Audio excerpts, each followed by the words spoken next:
The midbrain atrophy, I'll show you what that means. Oh, thank you. So volume loss more prominent in the hippocampi region. I'm going to show you that. Okay.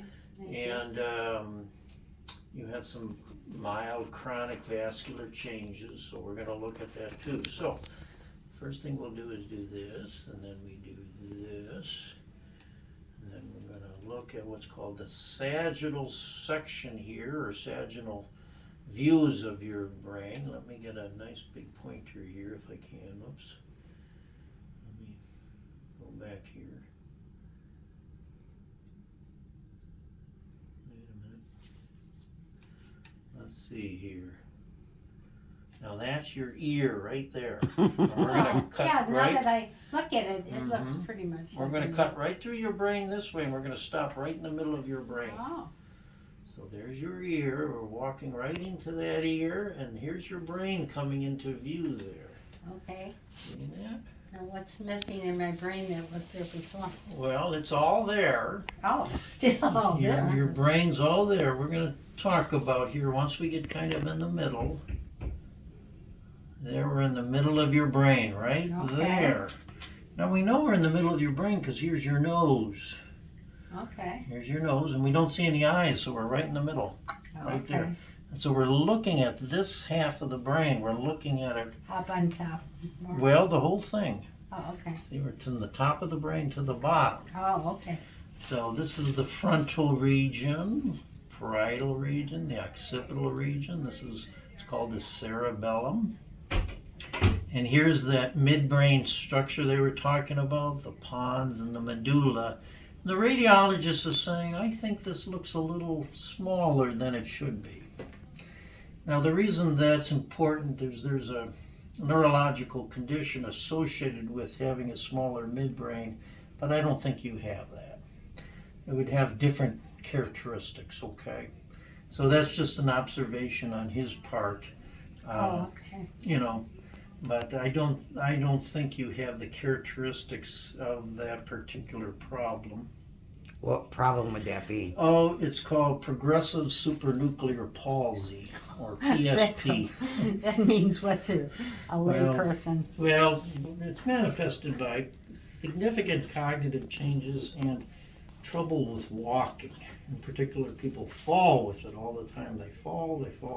They also have visual spatial problems.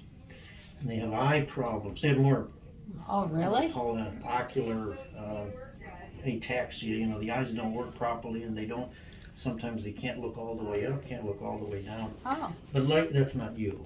Well, Mom has just 4 months ago been diagnosed with wet macular and has been getting, the shots. But it has been, they've seen significant results from that shot. So that's a problem with your eyes, not with the nerves. Okay, Yeah, I didn't that's a know if that had anything to do with that. Yeah. Now we're going to look at your brain starting here and coming up this way. okay, like on a ladder? Hmm? Like on a ladder? Moving up a ladder, yeah. So it's along this axis called an axial view. So we're click, click, click. We're going to go right up there. So here's your nose. This is the start of your brain way back here. This is the Oh, cerebellum. wow. This is your spinal column right there. And the reason why we have this view of the brain is that we're looking for how your blood supply to the brain, how that has aged over the years. And we tend to see problems in terms of little white patches. Now, this is a little bit of this. You see Oh, I this see white on patch? the, yeah, That the white patch? outside of that area. Yeah, Okay. that is a little what we call white matter disease or ischemic disease, a little lack of blood flow, we think. Now it's more complicated than that because the blood supply to the brain is very complicated. So it's not as simple as, say, the blood supply to the heart, It's more complicated. But this is how it's manifested sometimes as we get older, as these white little dots. You see this white little dot there? Yes. And we might see, there's some more there. Not too bad. You're how old again now? 90, almost 90 and a Yeah. half, but Got 15 more days to go. 15? Okay. Well, you have 90-year-old plumbing up there in the brain, and this looks pretty good. This isn't bad. This is to be expected, I think, at age 90. Now, we're going to look at that one area called the hippocampus, and we're going to do that by looking at this view here. Now, I don't want you to be scared.